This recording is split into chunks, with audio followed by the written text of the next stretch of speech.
Two computer programs developed from the Science and Technology series are available on disc for the BBC B Computer, together with a booklet for teachers. These can be obtained from GSN Educational Software, 214 Stamford Street, Ashton-under-Lyme, Lancashire, or from the Education Officer of your local ITV company.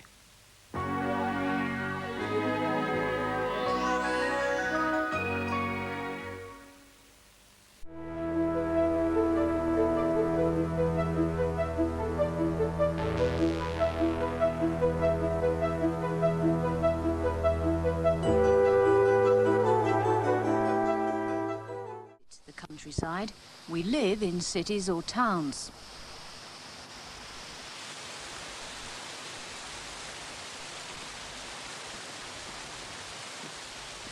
A day spent walking in open country is a change from the routines of city life. Some will go walking in groups, others alone. But what starts as a pleasant activity may not end so happily.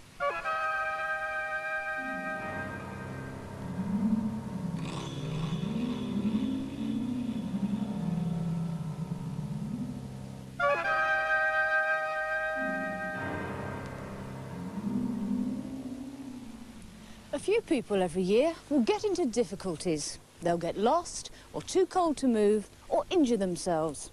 And they may need the help of a mountain rescue group. Often it's found that the real cause of their problem was bad clothing and equipment. Those in trouble just weren't dressed for countryside weather.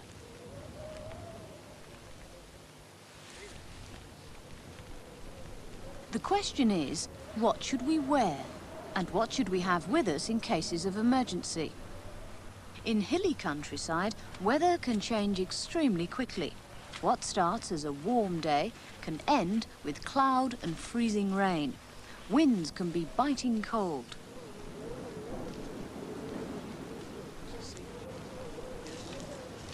You okay, lads? Well, kids, come out and rescue. You're the party that's been missing. You just got lost and cold? Yeah. Yes? Right. Anybody injured at all? No. Right. We're going to get this tent over you and get you nice and warm, and then we'll take you off. Who's feeling the coldest? You feeling the coldest? What's your name? Helen. You're Helen. OK. We'll just let base know that we found you and that you're going to be safe. Tuck into that Mars bar. I've had some of it on the way up because it's a cold day. Peakland base, this is Peakland leader. At first, just your feet and hands feel cold. Then the rest of your body.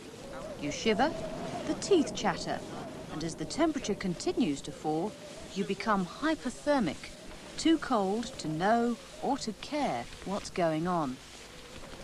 The first job is to stop that loss of heat.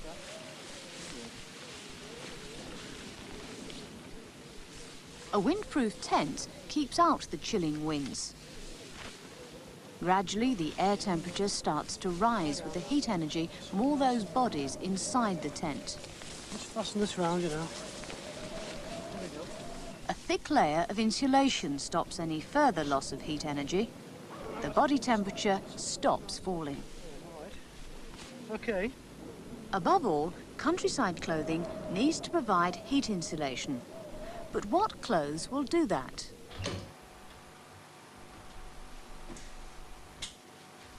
This fridge is a laboratory for testing protective clothing. The human body is represented by a drum of heated water and covered with layers of different clothing. How could you keep the drum warm for as long as possible? In fact, layers like these are found to work best. Why should that be? All those layers need to fit well. Without a close fit at the waist, the neck and wrists, then the warm, insulating air will be pumped away. The body would feel cold again. That top layer of clothing is vitally important. Ice-cold rain makes clothing soggy and uncomfortable, and water will destroy the layer of warm air that provides insulation. So that top coat will need to be absolutely rainproof. How can that be done?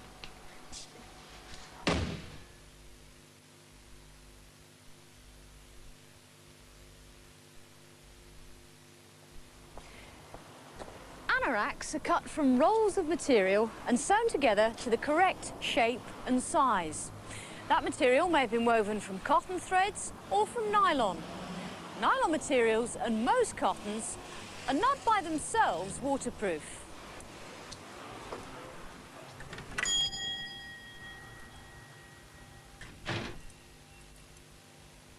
Simple cagoules are made from nylon material.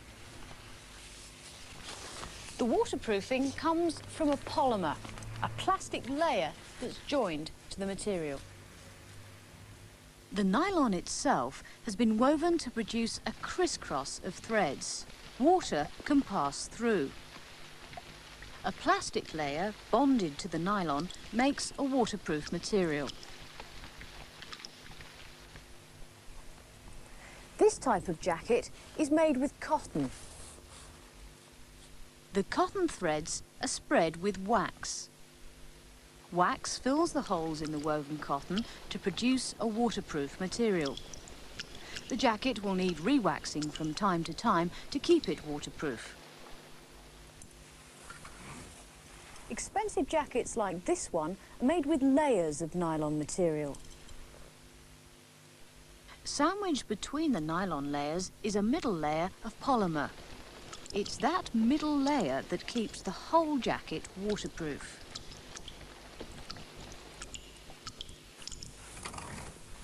And this jacket, similarly expensive, is made from cotton. But it's a bit different. It doesn't get its waterproofing from waxes or polymers.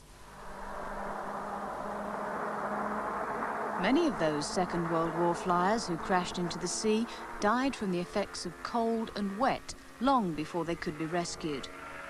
In the early 1940s, textile scientists were asked to develop a survival suit, waterproof and windproof.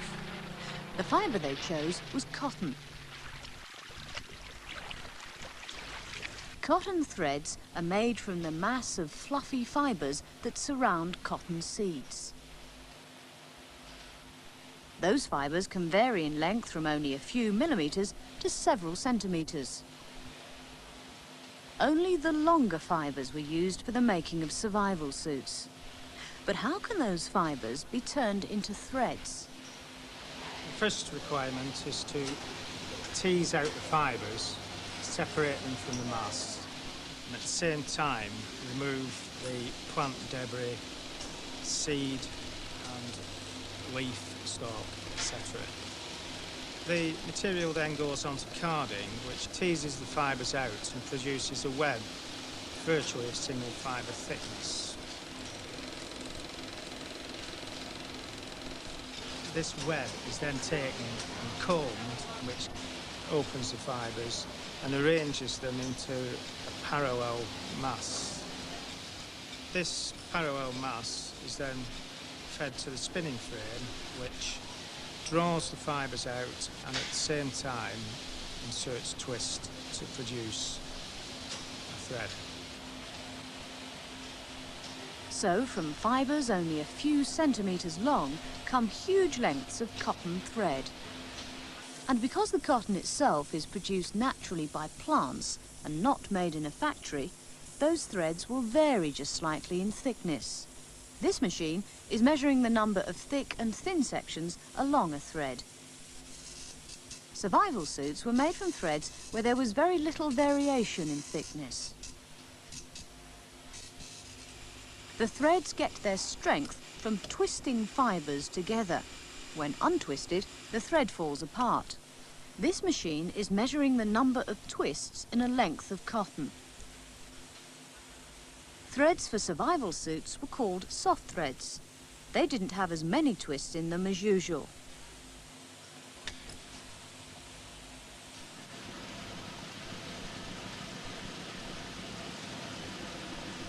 Huge lengths of cotton thread are wound onto a drum. This will be the warp, the long threads that run the length of the woven material. A weaving machine crisscrosses that warp with a cotton weft. The shuttle carries the thread from side to side to produce lengths of material.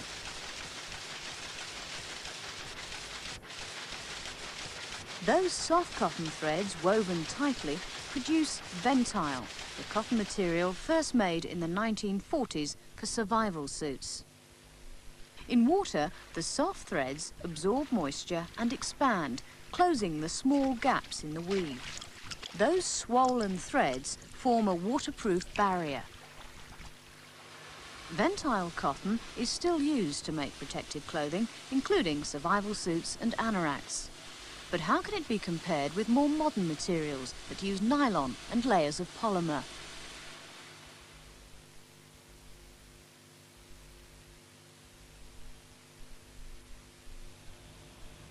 Outer clothing needs to be properly waterproof.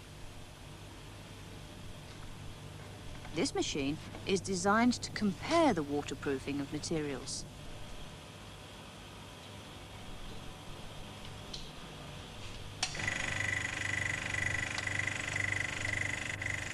A pump pushes water against pieces of fabric. As the pressure increases, drops of water can be forced through. The higher the applied pressure before the water gets through, the better the waterproofing.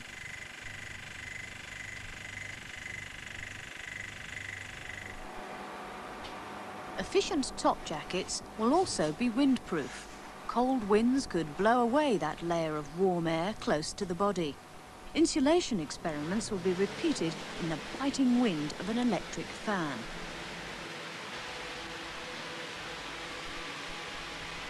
But outer jackets can be more than water and windproof. In order to keep warm effectively, your clothing should be snug fitting for the best insulation. It's important to realise that whenever you're moving, you're walking or whatever, your body's moving, but your clothes are moving also. And the result of this is that what's known as the bellows action occurs, whereby the movement of the clothes pumps out all the warm air next to the skin, and thereby heat is lost. This simple rig compares the flexibility of materials. The more easily a material bends, then the more likely it is to fit well.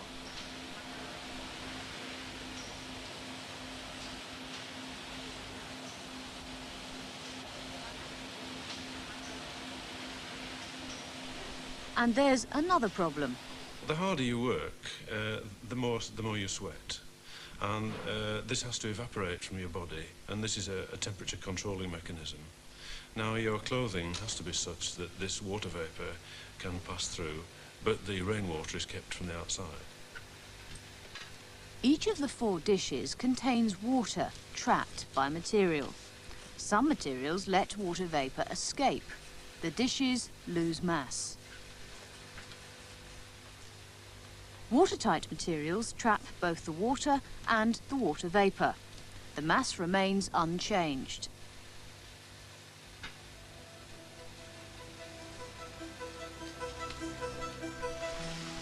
Protective clothing is designed to keep us safe and comfortable in dangerous conditions. Science allows us to test those materials to see just how efficient they really are.